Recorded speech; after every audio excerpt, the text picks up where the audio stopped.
All right, recording is rolling. Welcome to Thursday, May 25th. All right, so yeah, last day in this class for you guys. So here's schedule today. Before I hop into that, tell you guys a little bit about the exam. It's been a lot of fun to teach you guys physics. I really enjoyed teaching you guys and watch you guys do labs. And I really do hope that you've gotten a lot out of the class. Now I know there's like 20, 30 different students in here. Everybody has an individual life story. There's different things that everybody's going to do with this. And you won't even necessarily know. Like if you're doing something like science or engineering, then there's a pretty direct application. But you never know what the connection is going to be. It'll be unique for everyone. Whether it's a specific content that you've learned or some skill you picked up, or maybe just like thought processes that you picked up in class. I really do hope that you've gotten something good out of the class that you'll be able to make good use of. Right, so yeah, let's look at a few things related to today's schedule, the exam today. All right, so of course you guys are just doing these two classes today, and then tomorrow you have periods 2 and 1. We have B lunch, so the way we're going to do is we're going to hang out here for half an hour, then you guys go to lunch, then you guys come back, and then I'll give you guys the exam after that.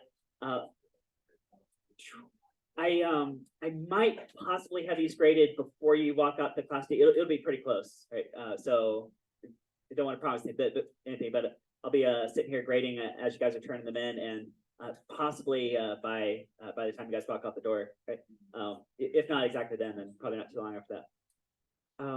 And I'll push grades also to focus so you guys can see exactly what you got.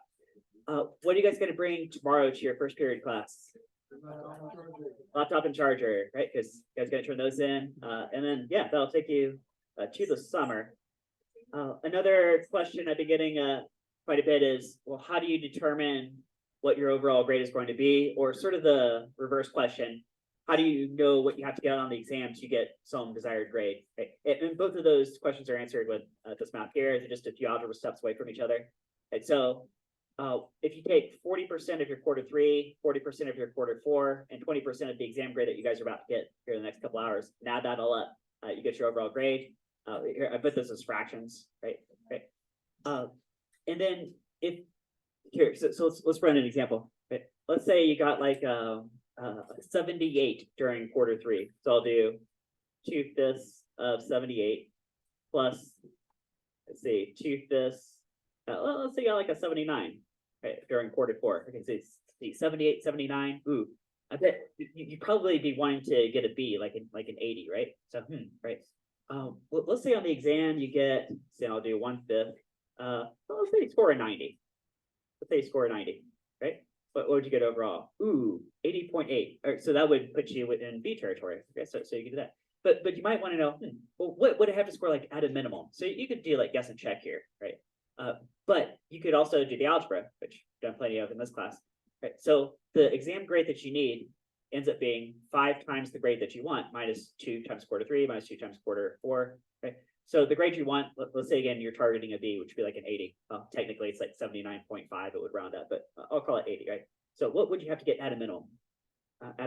So I'll do 5 times 80 minus 2 times the quarter 3 of 78 minus 2 times the quarter 4 of like 79, and 86. So as long as you scored at least an 86, you could score a B. Okay. If you want an A, you just put a 90 here. Okay. So you guys get that. Okay. And this formula should be true for all your classes. Like I don't make up the proportions. That's just something that's just universally true. Okay. You guys get that? But how about this specific exam? Way this is working is I'm gonna give you guys a couple of pages. You guys remember we're doing this calculator's fine. You guys can use a calculator, but we're doing closed notes. Okay. The grid page that they give you after you come back from lunch, you can write your name and then whatever key that you have. Now the exam packet, I'm using this for a bunch of classes, so I'm recycling these. So guys, are you guys going to write on the exam packet? Good call. The answer was no. You guys got that right. Right? But you're just going to write on the grid, right? So the grid is the one that I'm scoring. But here, if you see here, let me zoom where you guys can see this. See where it says key G? All right, so there's a bunch of different keys, right? Just to keep it fair for everyone. Right, so just copy paste that key code right here, and then I'll know which key to use to score it. Right? Are there any questions about anything? All right, so we're just gonna hang tight here for a little bit, wait for lunch, and when you guys come back from lunch, then, yeah, get you guys the exam, and yeah, it has been a fun year.